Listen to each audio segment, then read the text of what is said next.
Students, Amitabh sir here. आज इस video में हम लोग डिस्कस करेंगे टाइप्स ऑफ कंपनी का another type that is one person company.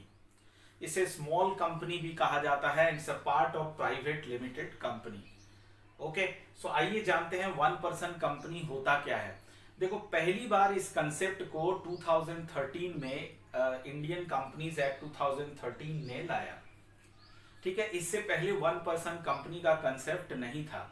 पहले अगर कोई एक आदमी कोई बिजनेस करना चाहता था तो उसे प्रोप्राइटरशिप फर्म के रूप में बिजनेस करना पड़ता था, लेकिन अब अगर वो चाहे तो वन पर्सन कंपनी क्रिएट करके वो अपना बिजनेस कर सकता है। तो नाम में ही इसका डेफिनेशन छुपा हुआ है। तो as per Indian Companies Act 2013 one person company हम किसे कहेंगे? Let us see. As per section 262, ये सेक्शन इंपॉर्टेंट है, याद रखोगे, of the Companies Act 2013, one person company means a company having only one member। केवल एक ही मेंबर रहेगा तो आप वन पर्सन कंपनी बना सकते हैं। हालांकि इसके लिए एक नॉमिनी भी अपॉइंट करना पड़ता है, उसका कंसेंट लेना पड़ता है और उस कंसेंट को आरओसी में रजिस्टर्ड कराना पड़ता है। तो नॉमिनी ये हम लोग पढ़ेंगे आगे।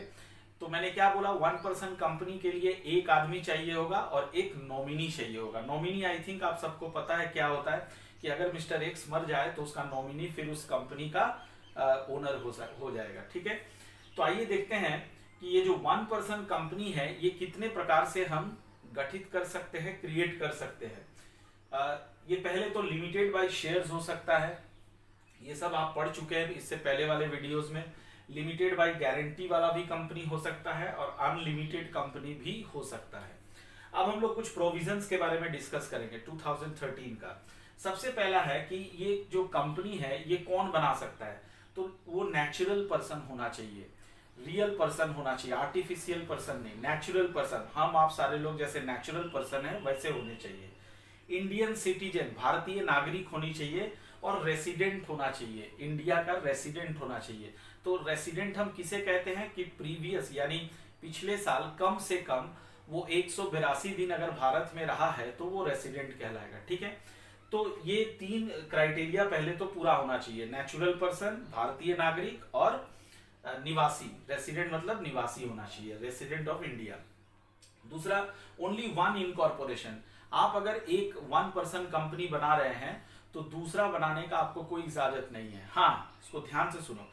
आप अगर एक कंपनी वन पर्सन बना लिए हैं, वन पर्सन कंपनी, तो आप एक ही ऐसी कंपनी बना सकते हैं, साथ में किसी और कंपनी का आप नॉमिनी भी हो सकते हैं।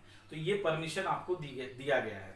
एक आप अपनी खुद की कंपनी वन पर्सन कंपनी बना सकते हैं, साथ में आप किसी और कंपनी का नॉमिनी भी हो सकते हैं। दूसरा है नॉमिनी एक्सेप्ट माइनर। इस कंपनी को बनाने के लिए हमें एक नॉमिनी की जरूरत पड़ेगी, जो मैंने आपको बताया, उसका कंसेंट चाहिए, लेकिन वो नॉमिनी माइनर नहीं होगा, मेजर होना चाहिए, उसकी उम्र 18 साल से ज्यादा की होनी चाहिए। प्रोहिबिशन और नॉन बैंकिंग फाइनेंशियल इन्वेस्टमेंट। इसका मतलब है कि ये जो कंपनी बनेगा ये इन्वेस्टमेंट एक्टिविटीज नहीं कर सकता है। इन्वेस्टमेंट एक्टिविटीज का मतलब किसी और कंपनी में, रजिस्टर्ड कंपनी में वो सिक्योरिटीज में इन्वेस्ट नहीं कर सकता, वहां का शेयर्स, डिवेंचर्स ये सब नहीं खरीद सकता है। ठीक है, इसके लिए प्रोहिबिशन है। Restriction on conversion into any other company. अब देखो, ये जो कंपनी है ये किसी और कंपनी में कन्वर्ट नहीं हो सकता है। तो सर क्या ये कभी नहीं हो सकता है? बिल्कुल हो सकता है।